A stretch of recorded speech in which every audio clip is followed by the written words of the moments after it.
Be Strongcast, o seu podcast em tecnologia da informação. Um oferecimento Strong Security Brasil. Be Strong, Be Secure.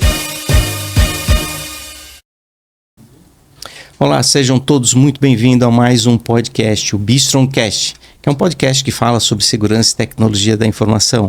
Esse podcast é oferecido pela Strong Security Brasil. Você que está aqui nos assistindo, por favor, clique no sininho para receber as notificações, assine nosso canal, compartilhe com seus amigos para que esse nosso canal tome mais relevância e a gente continue com esse projeto de levar a vocês informações e conhecimento desse mundo cibernético que cada vez mais está nos desafiando aí a garantir a nossa privacidade. Hoje aqui a gente vai falar com o Fábio Zeskcic, difícil falar o nome, mas acertei. Acertou, muito bom. Fábio, nós vamos falar de um tema aqui que ele é antagônico, para mim pelo menos, né? A gente vai falar sobre segurança de informação no ambiente Open Finance. A gente, desde criança, a gente fala, a gente vê, né, que o Internet Bank e todos os bancos, né, foram quem investiu mais em segurança de informação. Exato. Exatamente para garantir a privacidade dos dados e da informação. Né? E agora a gente está falando de Open Finance. Que coisa doida é essa, né? Fábio, muito obrigado por você estar aqui conosco hoje. A gente sabe do desafio que é estar aqui, você nem é de São Paulo, né? E o nosso podcast ele tem também o interesse de levar para os nossos seguidores, aí, os nossos ouvintes, saber um pouco da história das pessoas, né? Porque é como que as pessoas chegaram até onde chegaram, né? Então, Fábio, conta um pouco pra gente aí a sua trajetória aí, onde nasceu, viveu, né? Onde você se formou, o que você estudou, para onde come, como vivem, né? Conta a sua vida aí pra gente, por favor, Fábio. Então, primeiramente, obrigado aí, Dário, pessoal, pelo convite, privilégio de poder estar fazendo parte e divulgando um pouquinho aí do mundo Open, né? Falando do Fábio, eu nasci em Guarulhos, minha mãe ainda mora lá, quando eu venho para São Paulo eu visito ela. Com 30 anos eu fui para Curitiba, agora moro em Goiânia, né? Família da minha esposa. Mas trabalho com TI desde 99, comecei lá na saudosa Itautec, né? Quem não lembra da Itautec, os mais velhos vão lembrar, né? Da Itautec. Então comecei lá na Itautec como suporte, analista de suporte. Depois a primeira experiência com cyber já foi em consultoria, passei por PwC, passei por UI, passei por KPMG. Trabalho com cyber desde 2005. E aí fiquei alternando entre consultoria e atuar do outro lado, né? Uhum. E era engraçado, porque enquanto eu estava em consultoria, às vezes eu ouvia que vocês vêm aqui, entregam um PowerPoint, entregam recomendação e vai embora e deixa a gente com um monte de bucha para implementar. Não, a gente direciona. E aí quando eu fui para o outro lado, eu comecei a ver, cara, não é tão simples assim, né? Uhum. Você pegar aquele book de recomendações e colocar o negócio para rodar e cuidar. Então eu fui... Os dois lados, né? Foi legal isso. Foi esse o médico que receita o remédio é mais fácil que tomar o remédio. Exatamente. Né? Então eu fui para outro lado, acabei sendo head de cibersegurança em diversas indústrias, tanto a indústria mesmo, quanto a área financeira, né? A penúltima experiência eu estava como sócio da KPMG e aí acabei adentrando o Open Finance tem exatamente 1 ano. É um baita desafio. Como você falou, né, os bancos sempre investiram muito em segurança, né? Aliás, acho que as instituições financeiras aqui no Brasil são modelo, né, com relação aos demais países, mas o mundo Open totalmente novo para mim, né? O que é Open Finance, o que é Open Bank. Então, estou descobrindo também, tá, Dá? Então vamos descobrir junto aqui, porque é uma jornada longa e com bastante desafios. A gente vai compartilhar aqui. É bem antagônico mesmo, né? A gente está sempre falando em segurança, né? E a gente vê que o mundo em geral, né? A gente tem esse desafio, né? Que é eu preciso dar informação, ela está na mão de quem precisa dela, não nem mais nem menos, né? Eu acho que esse é o grande desafio das corporações em si, né? Eu acho que a gente pode usar a visão do Open, como você falou, Open Everything, né? Exato. Open tudo, mas o Open Finance, o Open Bank como até um modelo, né? Para as empresas usarem internamente, né?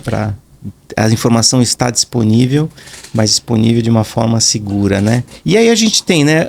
Por que do surgimento no mundo, né? Desse movimento Open Bank, Open Finance? Qual foi a origem disso, né? Por que o mercado sentiu-se aí motivado, vamos dizer assim, a criar esses modelos Open? Eu acho que como acontece em diversas outras indústrias, é para estimular competitividade e qual que é o benefício que o cidadão tem compartilhando o seu dado. Se a gente voltar um pouquinho mais e falando de Open Banking, existem alguns conselhos que nos levam a modelos parecidos. Por exemplo, portabilidade de celular. Você tem um número e você pode portar para outra. Né? Então, você compartilha essa informação, de repente uma operadora vai olhar e falar, você está pagando quanto aí? Eu estou pagando, sei lá, R$100 por mês num plano de 10 gigas. Não, vem para cá que te dou um benefício melhor. Isso já é um conceito do mundo Open Banking. Então, o que é o Open Banking quando ele surgiu na sua essência? Você compartilha suas informações bancárias e a partir dessas informações bancárias que você compartilha, dessas informações que eu compartilho, das minhas informações cadastrais do banco, de conta corrente, eu posso ter acesso a melhores opções de crédito, melhores opções de cartão, né? Então o Open Banking começou com isso, com informações de conta. Quando a gente fala de Open Finance, a gente já expandiu esse conceito. Tudo que é do mercado financeiro eu posso compartilhar. Então eu passo compartilhando não somente mais informação de conta corrente, mas eu passo a compartilhar informação de cartão de crédito, de investimento. Todas as minhas finanças eu passo a compartilhar. Os meus financiamentos, né? E aí eu escolho com quem compartilhar. Isso não é obrigado. Tudo é feito com base em consentimento, até para atender LGPD, né? Então eu escolho com quem compartilhar e o que compartilhar. E espero, em troca desse compartilhamento, ter um benefício. Então, exemplo, eu tenho financiamento bancário no banco A, decido compartilhar com os demais bancos esse financiamento, daqui a pouco eu recebo uma oferta de portabilidade. Ô Fábio, eu tô vendo que você está pagando aí ao ano 9% de juros. E tanto de parcela. Vem para cá que eu te dou 7,5%, te dou 7%. Eu já analisei seu score de crédito, eu vi que você tem essa possibilidade, né? O risco está controlado, então vem para cá que eu te ofereço um benefício melhor. Né? E isso só é possível com esse compartilhamento de dados e feito de forma segura e com privacidade, né? De novo, tudo que é compartilhado preciso do seu consentimento explícito. Então eu vejo que a gente já entra nas questões de segurança, mas pensando no benefício para a população, você trabalhar com algo que, cara, isso é legal, está oferecendo aquela ideia de propósito e legado. Né? Não estou fazendo somente segurança, mas o que a gente está fazendo no mundo open está trazendo benefício, melhores opções de crédito, está melhorando a vida do cidadão, né? que compartilha essas informações. Então isso é muito legal. Na essência, ver isso funcionando, né? Muito legal. Muito legal. Eu acho que a própria LGPD ela tangencia isso, né? Quando ela fala ali um dos princípios que é o direito de portar suas informações para uma outra empresa, né? E podendo até solicitar que as informações da instituição anterior sejam eliminadas, né? Exato. Então, assim, isso realmente acho que o mundo open ele vai ajudar muito nisso, né? Você olha a indústria da saúde, né? Acho que também tem muito disso, né? Nos prontuários médicos. Sim. Quanto mais portável for, mais vai facilitar você poder ir em médicos diferentes e não perder o seu prontuário, né? Que está lá, às vezes, com um médico. Você tocou num ponto que acho que, até pensando em evolução, Dário, o que a gente está construindo no Open Bank, o Open Finance, ele vai servir de base para os demais Open. Então a gente já está falando de Open Insurance, que é compartilhar as informações de seguros. Está falando de Open Health, você citou. Saúde. Open Energy. Então imagina daqui a pouco você poder escolher qual é a sua prestadora de energia. Né? Mas o princípio vai ser o mesmo. Você vai escolher quais dados compartilhar, como que você vai fazer isso com segurança e considerando privacidade, e a partir daí que benefício você vai obter com esse compartilhamento de dados. Né? E como que vai ficar essa interoperabilidade. Porque eu posso usar as mesmas informações eventualmente que eu tenho financeiras, a mesma base de dados, de repente eu compartilho com o Open Insurance, eu faço uma integração, né? Então acho que o desafio ele vai ficando cada vez maior, né? Mas a gente expande usando os mesmos protocolos, os mesmos frameworks, as mesmas proteções que a gente tem, e aí se torna escalonável e o benefício ele acaba sendo proporcional. Que bom. Nesse sentido, como está o Brasil, né? Hoje você trabalha na Open Finance, que tem até o próprio nome, né? A funcionalidade, vamos dizer assim, com o nome da instituição que você trabalha. Não sei até que ponto você pode abrir para a gente aqui o que é a Open Finance, onde você atua lá, e qual é a missão, função e onde vai chegar esse projeto? O Open Finance é uma iniciativa do Banco Central, né? Justamente para trazer esse benefício para a população. Hoje, quem lidera essa prática de Open Finance é uma empresa que chama Chicago Advisory Partners, a qual eu faço parte, que ela ganhou a licitação para pudesse implementar, fazer o PMO, fazer a camada administrativa, a camada operacional e técnica, né? Então, basicamente, o Banco Central, ele é o órgão regulador, então ele define o que precisa ter no Open Finance, como que as coisas serão feitas, né? O que trazer de benefício. Isso vem para Chicago, né, que representa o Open Finance. A gente discute nos grupos técnicos, por exemplo, veio agora uma recomendação do Banco Central, uma demanda que é do Pix recorrente. Você poder agendar Pix, fazer Pix recorrente. Assim como era os TEDs da vida que você, né, você programava. Então, o Banco Central fala, a gente precisa implementar o Pix recorrente em tanto tempo. Então, isso vem para a gente vai para os grupos técnicos, ou seja, eu tenho um grupo técnico de segurança, tenho de UX, tenho de especificação, todos os grupos técnicos, a gente desce a solução e fala, como que a gente vai fazer isso? Discute tecnicamente, monta uma arquitetura de solução, tudo que precisa, e devolve para o Banco Central fazer num comitê para fazer a aprovação. Depois implementa. Então, em suma é isso. Quando a gente olha para o Brasil, como a gente falou, né, sempre se investiu muito em segurança aqui. As instituições financeiras, elas são, eu acho que são benchmark, são modelo nessa área. E como que a gente se compara com o restante do mundo? Então, o Open Banking começou, por exemplo, em UK e alguns países asiáticos, eles, comparados ao tamanho do Brasil, eles são irrisórios. O Open Banking em UK são os 4 principais bancos. Quando a gente vem para o Brasil, Dário, a gente está falando de 800 instituições envolvidas. Está falando de bancos, está falando de fintechs, está falando de cooperativa de crédito, tudo que tem instituição financeira, instituição de pagamento está envolvida no contexto do Open Banking. Então o desafio se torna ainda maior, né? Como que eu compartilho esses dados com 800 instituições financeiras, com segurança, com privacidade? E todo compartilhamento de dados no Open Finance é feito por meio de API. Então, em suma, é segurança de API. E a gente vai lá desde o básico, como começou a segurança de API, autenticação, autorização, desde o nível básico, passando por OAuth 1.0, OAuth 2.0, e mesmo assim viram que, peraí, eu consigo melhorar um pouco ainda. Aí veio a OpenID Foundation, que é um dos principais parceiros do Open Finance, e criou um padrão que chama FAP. E aí é algo que poucos conhecem, que estão fora do conceito do Open Finance, né? O que é o FAP? FAP chama Financial Grade API. É uma especificação ou um framework de segurança para API, onde eu abro mesmo a especificação, o RF Center, um detalhe e falo, esse campo eu tenho que passar dessa forma, esse campo aqui eu uso tal protocolo.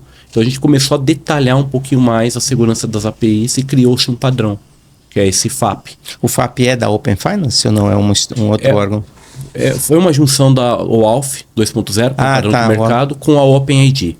Eles pegaram isso e falaram, vamos melhorar um pouquinho aqui a segurança, vamos incrementar alguns atributos aqui adicionais. E aí criou esse padrão FAP, que é justamente para o mercado financeiro, para detalhar um pouquinho mais a segurança das APIs. Eu acho que qualquer pessoa, qualquer empresa ou corporação que tem interesse em colocar uma camada de segurança a mais no API, acho que poderia usar o FAP, né? Ou ela está muito específica ali para... Ela pode se guiar, não vai ser uma exigência talvez regulatória, mas se ela quiser se guiar, ela pode usar as documentações, ela pode entender o que é o FAP, falou, poxa, a gente pode configurar as nossas APIs assim, ou testar nossas APIs dessa forma. Mas em suma, ela foi desenvolvida para o mercado financeiro. E como está o Brasil frente ao mundo? Nós vamos ser a gente está indo para um caminho de realmente, por exemplo, usar padrões internacionais e a gente eventualmente, como tem no mundo ainda financeiro, interbancário, tem o SWIFT, né, que acabou sendo um modelo de transações interbancárias, né? Que aqui a gente tem o SPB, o SWIFT, que são a parte de compensação, né, que tem. O Open Finance vai para o mesmo caminho, ter tipo assim uma espécie de rede internacional de troca de informação, ou não? Isso vai ficar muito aqui focado no Brasil? Eu não sei se vai chegar a ter um nível de interconexão sistêmica, mas o que eu posso dizer é que o Brasil hoje é vanguarda.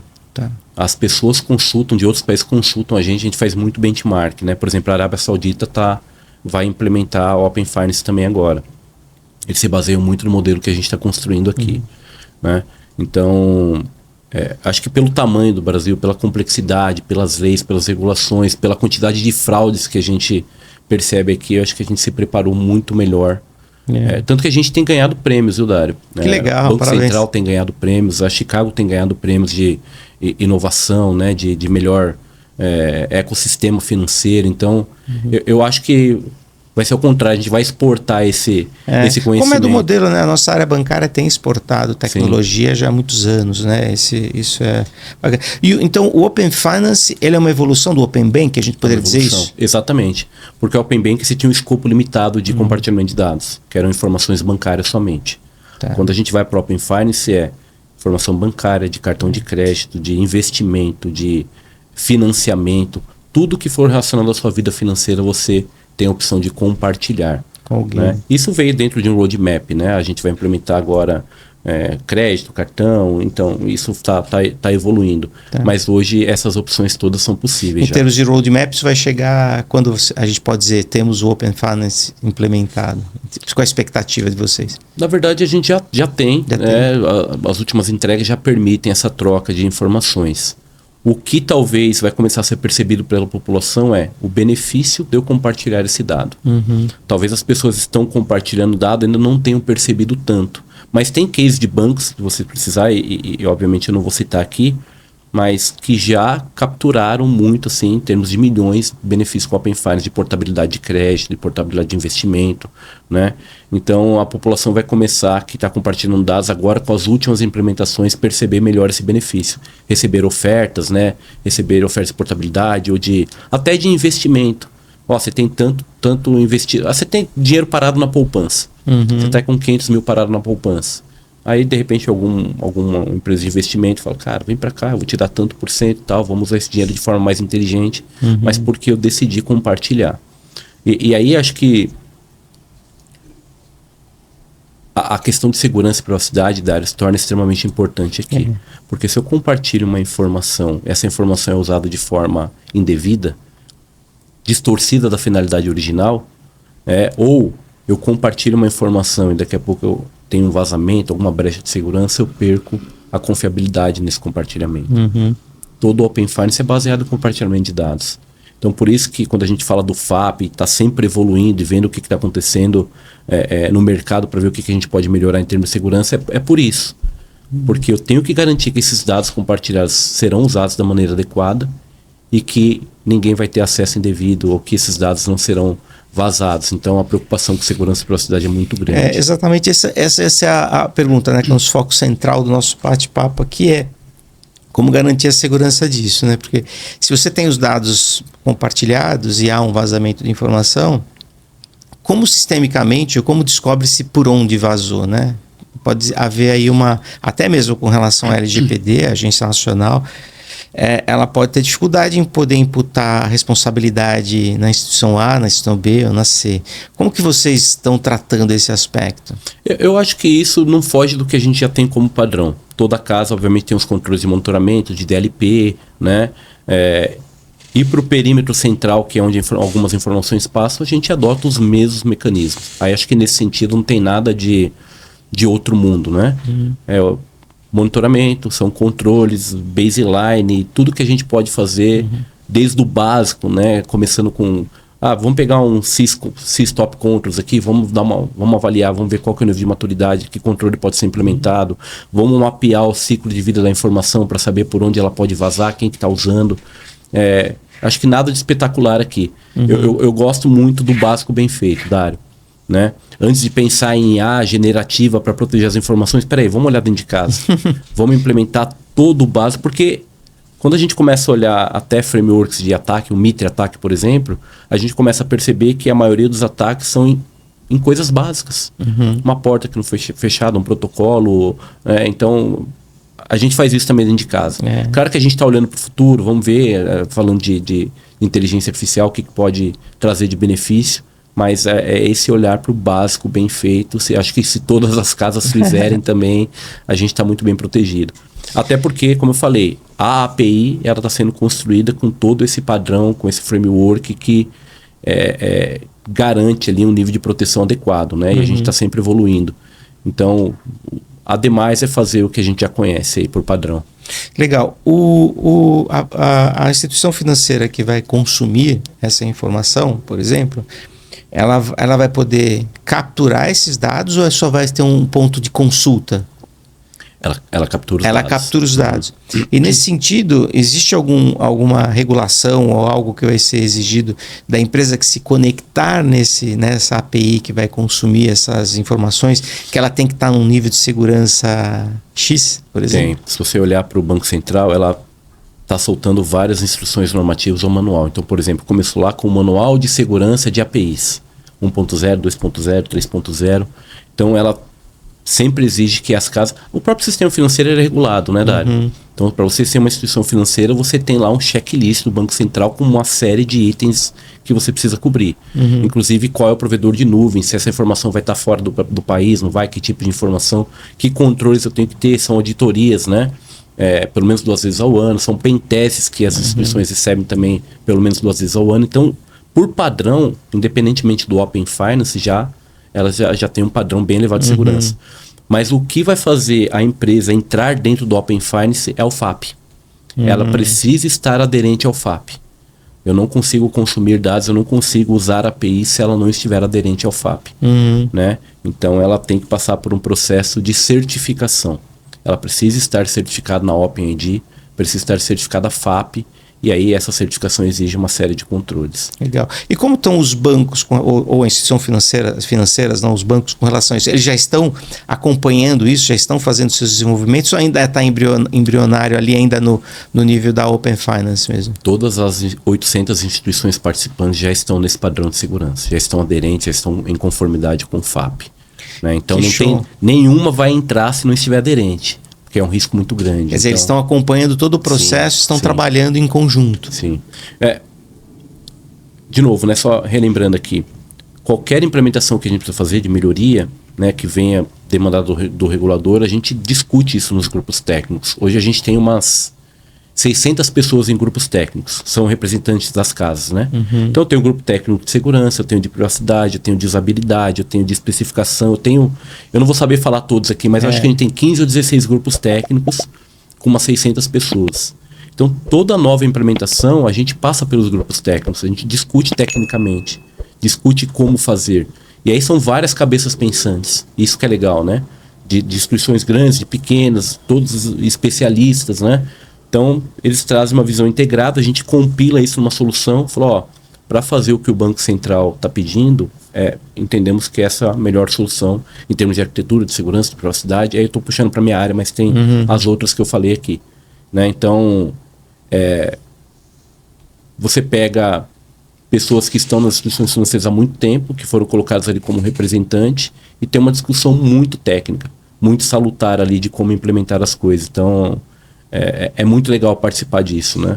E quando a solução chega lá para ser implementada, a gente estressou ela bastante. Então, os aspectos técnicos aí a gente conseguiu discutir bastante. Então, acho que isso também acaba... E a gente envolve parceiros, né? Então, o que está acontecendo lá fora? OpenID, você está envolvida com o Open Bank de UK? Como que eles estão fazendo isso lá? Eles implementaram dessa forma. Será que funciona aqui?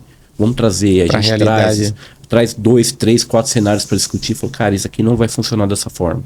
Mas a gente pode aproveitar esse contexto, pode aproveitar esse parâmetro e, enfim, quando a solução chega lá em cima, ela foi realmente estressada e isso traz também mais confiabilidade no sistema. Legal. Em termos da arquitetura, quando eu vou lá no banco e vou dizer lá Open Bank ou Open Finance, eu estou autorizando esses meus dados serem compartilhados. Nesse momento, os meus dados são copiados ou também levados ao Banco Central, e o Banco Central passa a residir com essa informação e possa disponibilizar para todos os outros? O Banco Central... É um contrato bilateral entre instituições, né? Uhum. Você decide com quem compartilhar e aquela instituição tem acesso ao seu dado. Você pode compartilhar com uma, com várias.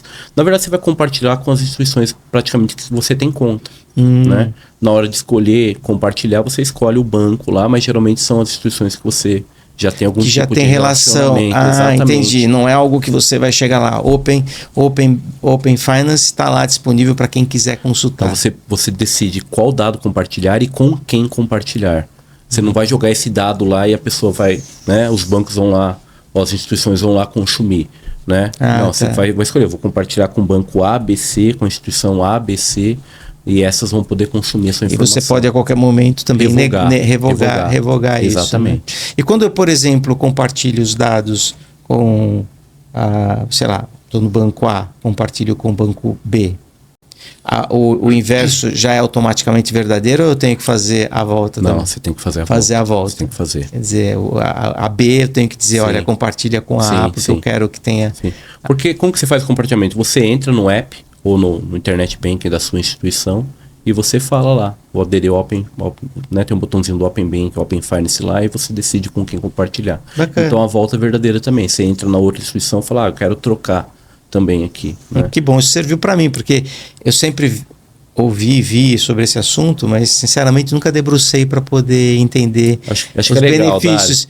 E eu nunca fiz isso. Ficar preocupado ali, tá? Eu preciso ler a respeito para poder decidir abrir ou não. Eu acho interessante você compartilhar. Acho que é legal. Você colocou uma coisa que é interessante, porque talvez boa parte da população ainda não está fazendo, porque, como eu falei, não entendeu o benefício. Então, o Banco Central está investindo muito nisso também, né? De explicar o que é Open Finance, os benefícios que você vai ter compartilhando os dados.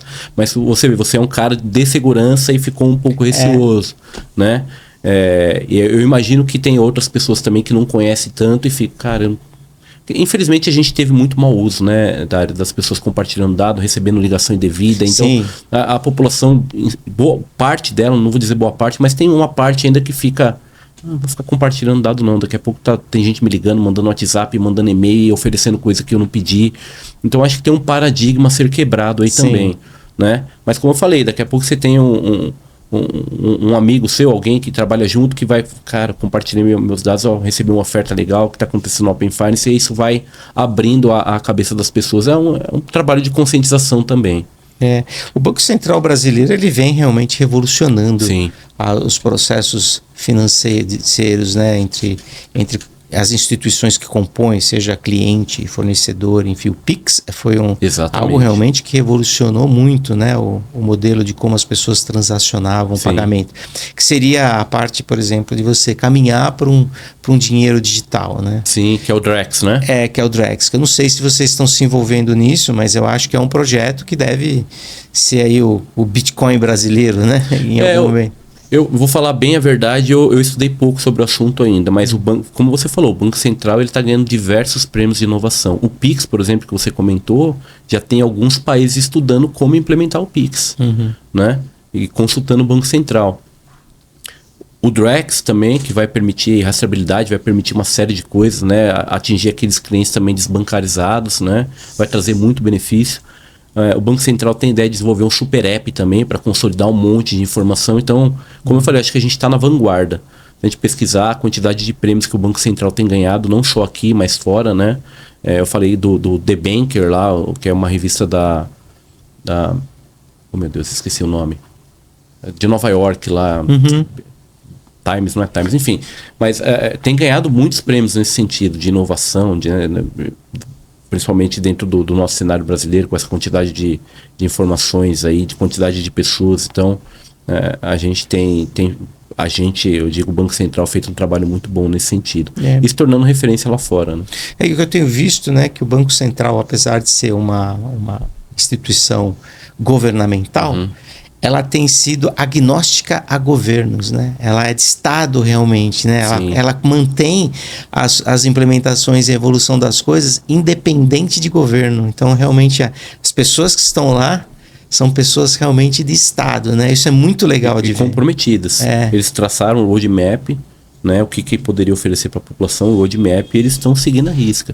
E a gente acompanha, né, a gente acompanha o regulador e acompanha com muita alegria que a gente está vendo realmente uma revolução no mercado financeiro. Acho que está precisando, né, eventualmente, alguma outro, por exemplo, você pegar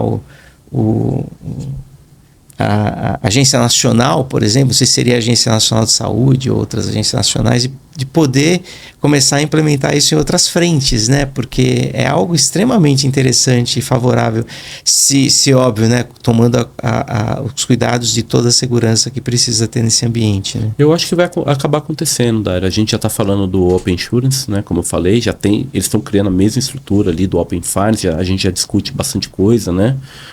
A gente compartilha muita informação ali de como fazer. Eu acho que para chegar no Open Health aí, alguns movimentos a gente já começa a ver, mas acho que vai ser um caminho natural das coisas. Eles vão começar a perceber o benefício de eu compartilhar um dado, o que eu posso oferecer, né? Eu como prestador, eu como empresa que oferece o seguro, que oferece o plano de saúde, né? Então acho que deve acontecer em breve. Não sei estimar exatamente o tempo, mas eu acho que é um caminho de evolução natural. Legal. E dentro desse sua empreitada aí nesse desafio que você foi colocado, qual foi o maior desafio que você teve que enfrentar, assim, as dificuldades de implementar, que você é responsável pela camada de segurança desse ambiente, né? Qual foi o maior desafio? Eu acho que eu tenho desafio todo dia, Dario. Não consigo listar todos, mas veja que eu tenho que... dentro da Chicago eu tenho os colaboradores que prestam serviço para o Open Finance, para o Banco Central. Então eu tenho que ter tanto cuidado com a segurança interna, né? Que seria o corporativo da empresa. Até porque essas pessoas, elas acessam informações estratégicas, acessam atas de conselho, acessam tomadas de decisão, né? Então são informações extremamente importantes. Então acho que talvez seja esse o maior desafio. Ok, você está trabalhando aqui, você tem esse mundo corporativo e esse mundo precisa também de proteção. Não só o ecossistema, né? Não só o diretório distribuído, mas aqui dentro de casa a gente precisa também, né, proteger as informações, precisa implementar controle, precisa, né, formar. Por quê? Aí você tem que conscientizar, você tem que explicar, veja bem, se essa informação que você acessa hoje, né, ela vaza, ou alguém rouba o seu laptop, né, ou você de repente acessa um site e você pega um ransomware e criptografa essas informações, e daqui a pouco isso escala lateralmente e chega num file server e a gente perde acesso. Então acho que o desafio é esse, na medida que a gente vai trabalhando com a segurança do ecossistema de APIs, dentro de casa precisa estar muito bem protegido também, né? E talvez antes da minha entrada aí, esse conceito ainda não estava muito bem claro, da importância de ter também as informações protegidas dentro da nossa casa. Né? Acho que esse é um desafio. Eu acho que, assim, você falando, não como qualquer empresa, né? Como qualquer organização, tem lá sua área produtiva, né? Sua área de produção. Então, pega o banco, tem lá o Internet Bank, mas tem um mundo corporativo. Você pega um e-commerce, é a mesma coisa. Exato. Tem lá o seu e-commerce, você tem lá o back-office, né? Exatamente. Então, conviver essas duas coisas juntas, né? É o grande desafio. E mais, né? O que você colocou, tá em cima de pessoas, né? A gente vira e você colocou no ponto central o indivíduo, né? Que normalmente é a parte mais fraca do processo, né? Desse caminho todo. Nesse sentido, né, Fábio, qual você acha que vai ser os desafios do futuro? Né? A gente está vivendo isso hoje e é óbvio que a gente começa a fazer projeções para o futuro, para a gente estar tentando, né, de alguma forma, estar um passo à frente do crime. Vamos falar que hoje não seria nem dos hackers, né? A gente já pode falar do crime, né? Porque nós estamos falando de dinheiro e é crime. E um crime não só criminoso brasileiro. A gente, quando abre, né, as informações para o mundo cyber, vira um universo... Já nós vamos ter fora do planeta Terra, né? Pois é. Sabe que enquanto você estava falando, eu estava pensando aqui na jornada do usuário. Na jornada de pagamento do usuário. Desde quando você cadastra no app ali do seu banco e vai passando até você ter uma primeira autenticação, depois, de repente, para pagamento exigir uma biometria, um controle adicional, até efetivamente você concluir a sua jornada de pagamento. a gente comentou offline aqui, né, Dário, que acho que hoje talvez a principal ameaça que a gente tem é com inteligência artificial generativa, deepfake, né? Como que você burla um controle de biometria? Você já consegue fazer isso com inteligência artificial, né? Então, a gente está olhando muito para isso também. O que mais eu poderia acrescentar de controle de risco? Então, a gente já tem uma série de controle de risco. A localização do celular, qual que é o IP que está usando, o seu celular está com jailbreak, ou tá routado, não está. Então a gente vai acrescentando sinais de risco para falar, peraí, esse aqui é um comportamento que não é normal. É um comportamento anômalo. Então peraí, se é um comportamento anômalo, a gente vai bloquear ele de concluir a transação, ou a gente vai pedir um controle adicional. Mas e se esse controle adicional for uma biometria? E essa biometria ela já está comprometida com deepfake, com inteligência artificial. Então acho que o grande desafio, eu acho que é esse, né? Os controles que a gente tem implementado hoje, eles podem ser quebrados com o que está vindo de tecnologia? Uma coisa que a gente não comentou e está no futuro próximo é computação quântica, que vai mudar a forma como a gente faz segurança, vai mudar a parte de criptografia, que é muito usada para qualquer tipo de transação. Você tem certificado digital, você tem as criptografias ali. Então, acho que esses são os desafios. É a gente olhar para essa tecnologia que está vindo, que pode ser usada tanto para o bem quanto para o mal, e como que a gente se protege. E olhar para dentro de casa e falar, o que a gente tem implementado hoje de controles são suficientes para prever esse tipo de ataque, ou prever esse tipo de situação, e a gente vai evoluindo também. Eu acho que o desafio é esse, Dário. Não consigo nem te responder o que está por vir ainda. Mas eu acho mas já pensando, né, no que a gente tem visto de notícias. Eu acho que é por aí mesmo. Eu também vejo isso como um desafio. Tanto é que eu sou uma pessoa que há muitos anos eu falo isso. Tem até, acho que um artigo meu que eu vou ver se eu republico. Deve estar lá em algum lugar bem profundo da internet hoje, que eu comentava da minha forma não tão confiante no uso da biometria como sendo um item de autenticação forte. Porque são públicas. Todas as nossas biometrias são totalmente pública. A câmera que a gente entrou aqui já filmou meu rosto. Nossa voz está sendo gravada. As minhas digitais, elas ficam em todos os lugares por onde eu passo, porta, copo, em todos os lugares. Então, assim, a minha biometria ela é totalmente clonável a qualquer momento, né? Por isso que a gente usa dentro até do Open Finance, e a gente está fazendo uma junção agora para algumas soluções do FAP com o FIDO. Não sei se você conhece o FIDO. Não. O FIDO é tipo aquele do... O FIDO. É aquele o Windows Hello hoje que você autentica com a biometria. Aquilo lá tem conceito de FIDO. Então você usa o que você sabe. O que você sabe é o PIN, uma senha. O que você tem. O que você tem pode ser o seu device. Cartão, seu dispositivo, seu laptop, seu PC. E quem você é, que é a biometria. Quando você junta esses três fatores, aí começa a ficar mais difícil. Eu quebrei a sua biometria, mas eu preciso ainda do seu device e preciso da sua senha. Né? Começa a ficar mais difícil.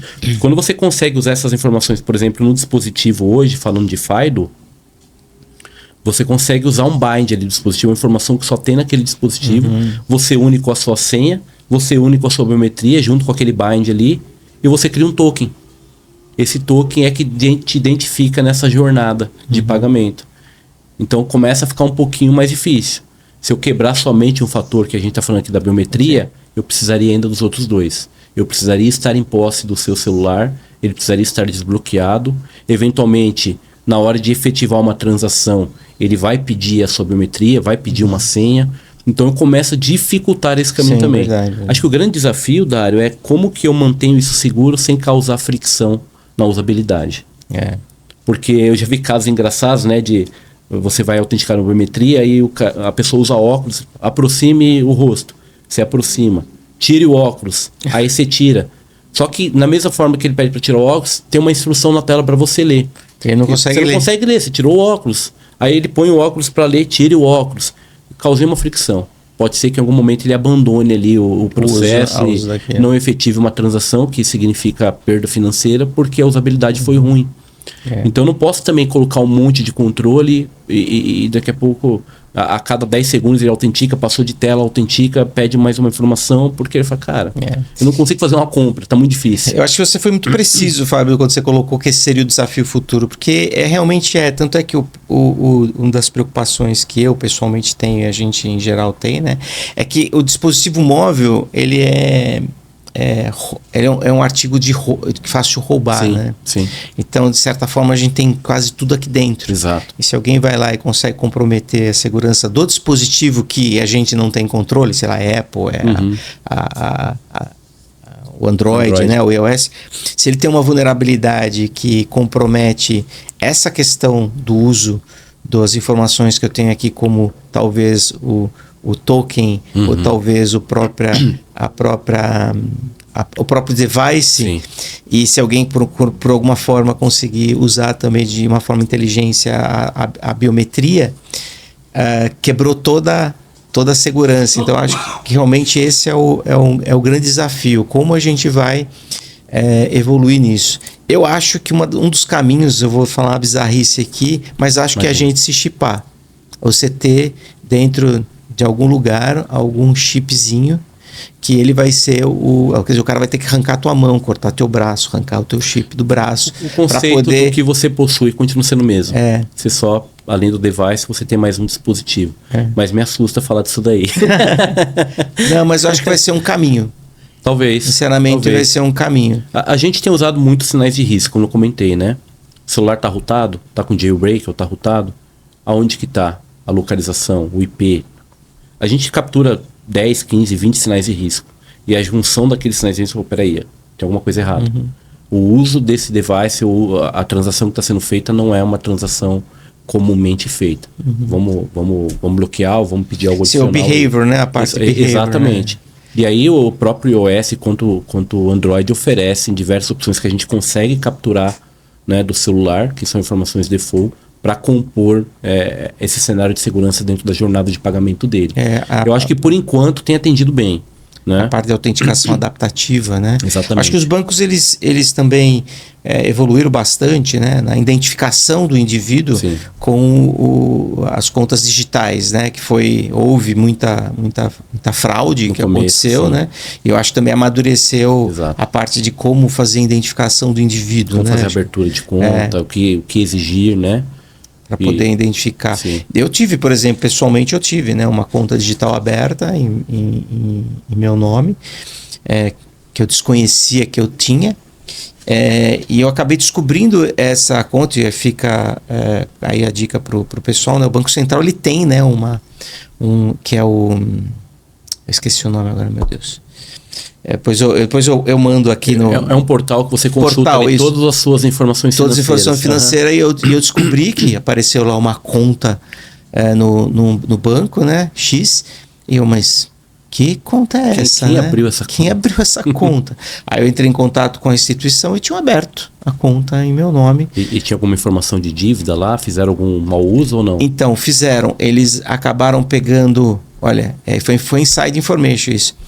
Eu tinha um título de capitalização no qual... Gente, acontece isso, viu? Eu fui premiado num título de capitalização que tem aqueles prêmios, né? Sim. Eu tinha ganho e não sabia. Alguém resgatou essa capitalização, esse prêmio, e transferiu para essa conta fraudada. Nossa. Mas, felizmente, eu consegui resolver tudo, né? A conta foi fechada. Recuperou o dinheiro. E recuperou o dinheiro. Boa. Demorou, mas recuperou. Demorou, tipo, uns 3, 4 meses aí. Mas acabaram, as instituições financeiras, acho que conversaram, né? Identificaram a fraude na abertura da conta e no processo de transferência da conta. Você falou um ponto interessante também. Antigamente, você sofreu algum tipo de fraude, você ia no banco e falou, fraudaram minha conta. Na maioria das vezes você era ressarcido e talvez até sem questionamento. Hoje em dia tem tanta fraude que o banco vai te perguntar, peraí, você acessou sua conta da onde? Você estava numa lan house, numa rede que não era segura? Foi. Como é que estava o seu computador? Você instalou aquele plugin de segurança do banco lá para poder, né, fazer, né? Ou talvez se você não instalar o plugin, você nem consegue mais. Então, talvez as coisas estejam se invertendo, né? Tem a responsabilidade do seu lado também. Sim. De manter o seu ambiente seguro, de acessar as informações de forma segura, porque senão aí não tem como, né? É verdade. Eu posso tem criar responsabilização compartilhada. Exatamente. Eu acho que esse é um trabalho vai ser eterno de conscientização também do lado de quem utiliza os serviços financeiros, né? E esse site do Banco Central, depois eu vou colocar aqui no nos comentários do vídeo, eu vou colocar esse link, que eu acho que é importante o pessoal ir lá e olhar. E outra coisa que a gente fala também, né, falando de Open, aí colocar o duplo fator de autenticação no GovBR lá, pessoal. Quem ainda não registrou o seu CPF e colocou duplo fator de autenticação no GovBR, vai lá, porque todas as suas informações estão lá também. Esse também é um excelente case, viu, Dário? Você vê que o Gov sendo usado como a sua gestão de identidade para os serviços públicos. Sim. Você acessa a sua carteira de habilitação, você acessa informações da Caixa, de imposto de renda. Ou seja, é um trabalho muito bom que está sendo feito também, onde por meio de uma autenticação você tem acesso a diversas informações públicas suas. Né? Mas também você precisa tomar cuidado, fazer com segurança, colocar duplo fator, né? Eu tive um problema com isso lá no começo, que esse serviço está há bastante tempo. Eu tive também, eu também tive. Conseguiram entrar lá, alterar meus dados, aí eu percebi que abriram uma empresa no meu nome, né? Aí eu falei, não, peraí. Sim, eu sou um cara de segurança, tem alguma coisa errada aqui. Aí não, é verdade. E agora, coloquei duplo fator. Se você coloca, você tem aqui no celular, você acaba colocando o duplo fator. Não tem uma semana que eu não tenho solicitação que manda o token de alguém tentando acessar a conta. Sim.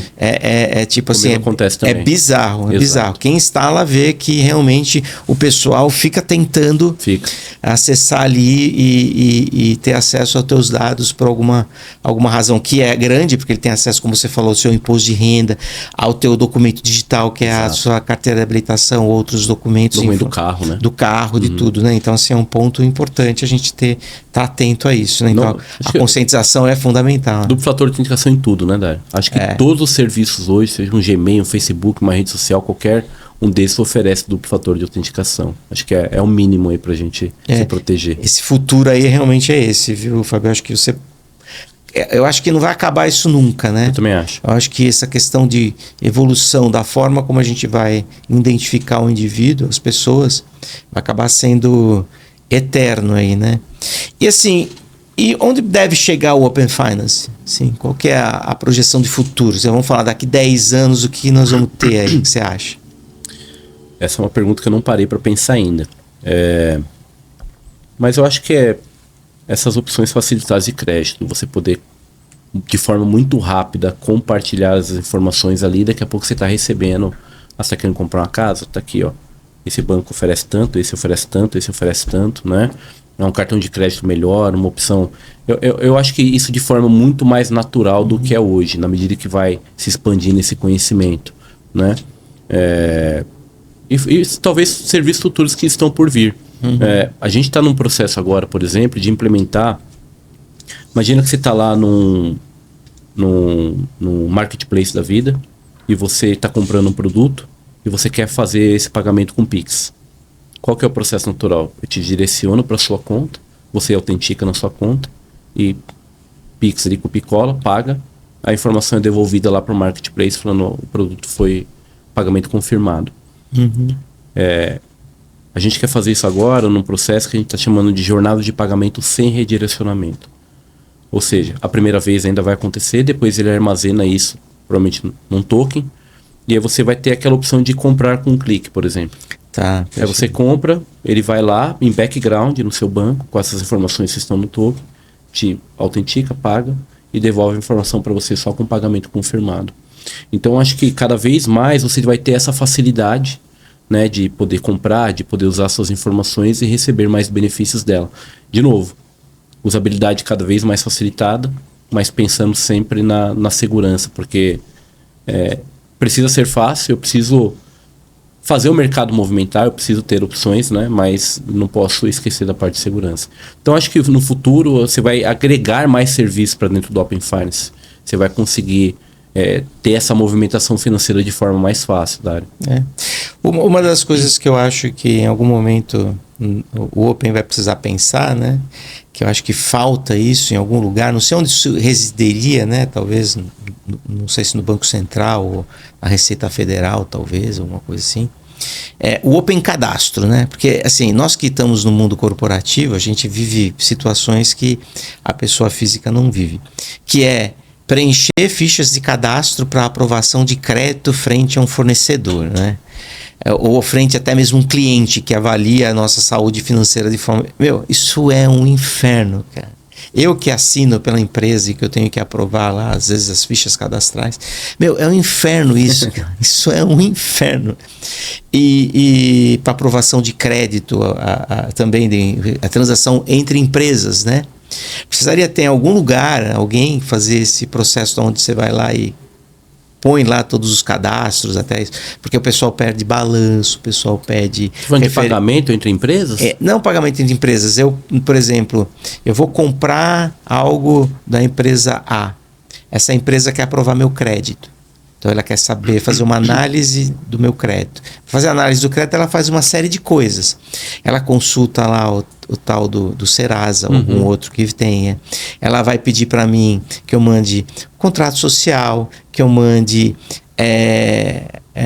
referências bancárias e referências comerciais. Ela vai pedir o meu balanço, ela vai pedir que eu preencha lá uma série de informações referente a hoje em dia, né?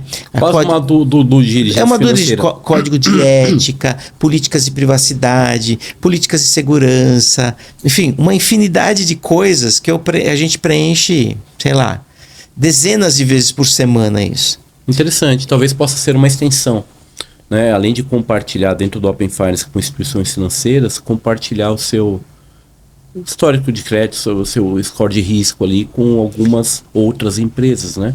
É algo a ser pensado, interessante. Sim. Porque isso realmente, se você conversar com a maioria da área financeira das empresas, quem está nos ouvindo aqui vai falar, pô, isso realmente... Isso. E está piorando cada vez mais, né? Porque você tem que responder, assim, quase uma due diligence. Porque os bancos, por meio da Basileia 1, Basileia 2... definiram isso, né?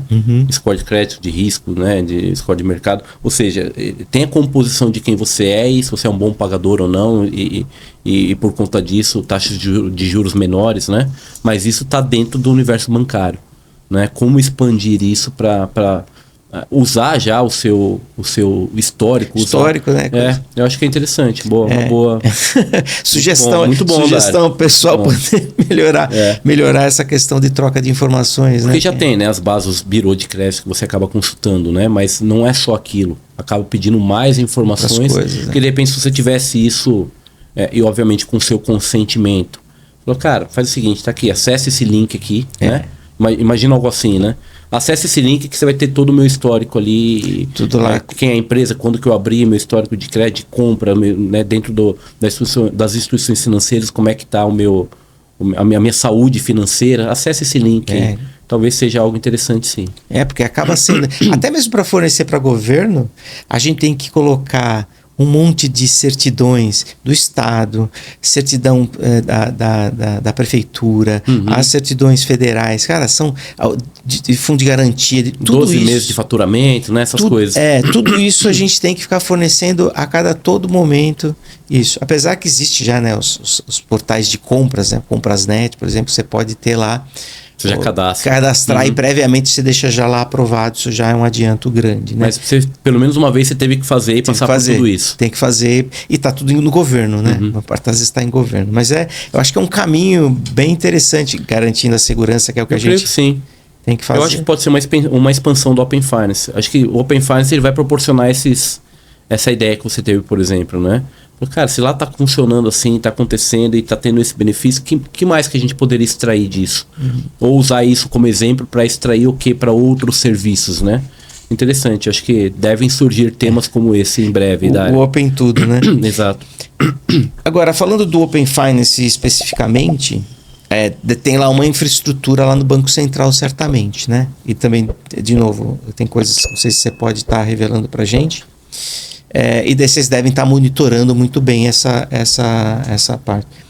Qual é o nível de ataque que esse tipo de infraestrutura sofre no dia a dia? Eu imagino que a estrutura do Pix deva sofrer tanto a questão de tentativa de fraude, que é um aspecto, e outro aspecto é o invasor mesmo tentando bater lá na infraestrutura para poder...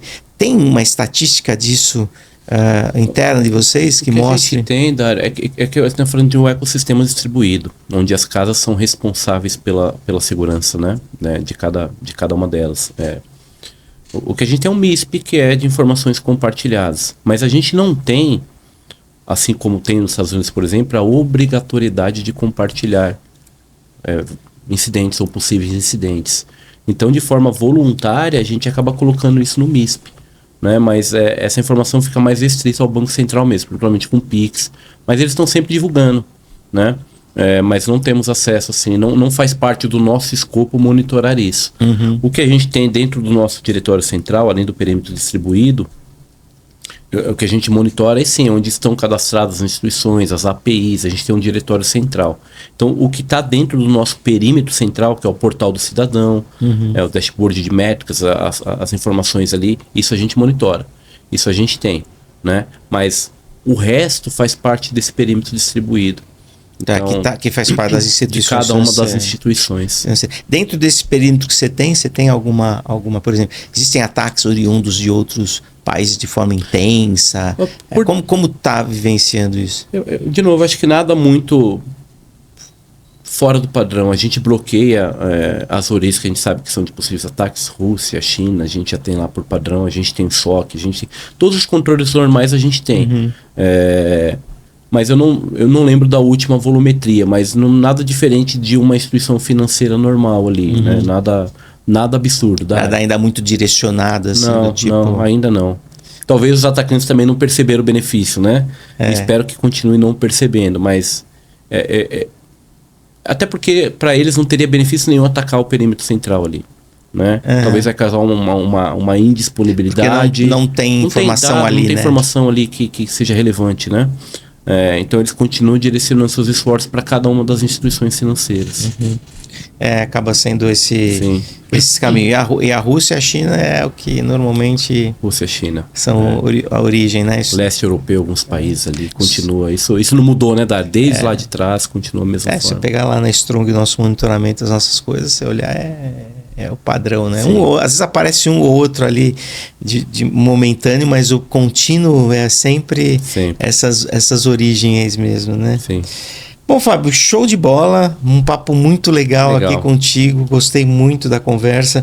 Não sei, tem alguma consideração final, algo que você queira aí passar de recado para os nossos seguidores aí, as pessoas? Agradecer o convite, acho que muito legal falar do Open Finance, que a gente está ajudando a divulgar um conceito ou uma tecnologia, uma solução que traz benefício direto para a população, né? Assim como você falou, tinha um pouquinho de receio e tal, eu recomendo que vá lá, entre no aplicativo do seu banco, acesse a guia lá, o botãozinho do Open Finance, entenda o que é. Tem o site do Open Finance mesmo, openfinancebrasil.org.br, explica tudo lá, que benefício você pode obter. Eu acho que a gente está caminhando por um futuro financeiro bem legal, de muito benefício para a população. E estou feliz em fazer parte disso, de uma jornada, né, que, de novo, eu falo para minhas filhas quando eu saio de casa, né, papai, por que você precisa trabalhar? E a resposta nunca é para pagar conta, para comprar leite, não, o papai está fazendo algo que traz um benefício para a população. O que o papai está fazendo, só o papai sabe fazer. Para dar já para elas também essa ideia de propósito, de legado, né? Uhum. Por que você faz o que você faz? Por que você levanta da cama? Então, quando eu vejo esse desafio, eu fico muito feliz e realizado profissionalmente. Falo, cara, eu estou envolvido dentro de um contexto que está trazendo benefício para a população. Eu estou envolvido em discussões técnicas extremamente... desafiadoras, mas também, né, que fazem você crescer profissionalmente, envolvido num board ali onde decisões são tomadas, e estou podendo participar disso. Então, com muita alegria que venho aqui falar um pouquinho, compartilhar, e estou à disposição, Dário, quando precisar. Que legal, agradeço quiser, você ter aceito aí o convite de estar aqui com a gente. Sabemos da sua logística para poder estar aqui com a gente é muito grato aí. Legal. O pessoal que nos segue aí, dá um like aí no vídeo para mostrar a gratidão das informações que o Fábio teve e a logística que ele teve para poder estar aqui conosco hoje, né? 2 horas de trânsito, né, para chegar aqui. É bem legal. Parabéns, Fábio. Acho que realmente é legal a gente, quando tem esse propósito e o senso de responsabilidade, como você trouxe aqui para a gente, no sentido de que além de estar movimentando algo novo para a população brasileira, que vai talvez colocar pessoas dentro de um sistema financeiro que talvez não tenha, ou melhorar Exatamente. A qualidade dessas questões financeiras das pessoas, que impacta a vida delas de uma forma muito direta, né? Sim.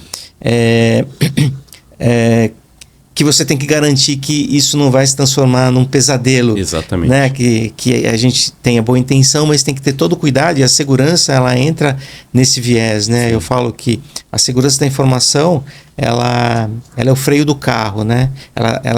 Isso eu já falei em vários vídeos aqui. O freio do carro serve para ele andar mais rápido. Exatamente. Porque a gente sabe que vai parar. E não pode ser o freio de mão, né? Não pode ser o freio de mão, Exato. E a segurança da informação, ela é um habilitador de novos negócios. Senão a gente não teria o Internet Banking, Exato. A gente não teria o e-commerce e a gente não teria o Open Finance. Exatamente. Então, assim, graças a profissionais como você, como todos os outros que estiveram aqui, que estão aí nos seguindo, que não teve a oportunidade de estar na frente das câmeras, a gente é o responsável por isso. Sim. Né? Então aí, parabéns para todo o pessoal aí dos bancos aí, principalmente. Os técnicos, os técnicos que participam ali no porão do dia a dia das Exatamente. Empresas, mas que são os grandes habilitadores e responsáveis por esse mundo moderno acontecer, né? Legal então, demais. Parabéns aí para você, para todo mundo que nos segue e que está nesse universo. A gente é grato e fica orgulhoso, né, de poder estar permitindo e fazendo isso. Sim. Então é isso, gente. Obrigado aí de novo, Fábio, pela sua presença. Obrigado novamente. Quem nos segue aí. Sempre lembrando, né? Compartilhe o vídeo para que a gente ganhe relevância. Clique no sininho para saber quando a gente está lançando novos vídeos, os cortes também, que são muito legais, né? E dê seu like, né? Que isso também gera ali reputação no vídeo e a gente cresce o nosso projeto, tá bom? Divulgar o Open Finance. Divulgar o Open Finance, que é importante aí como utilidade pública, né? Esse vídeo acho que tem essa função também. Sim. Obrigado, Fábio. Obrigado a todos. Dário, obrigado, pessoal. E até a próxima. Tchau, tchau. Be Strongcast. O seu podcast em tecnologia da informação. Um oferecimento. Strong Security Brasil. Be Strong, Be Security.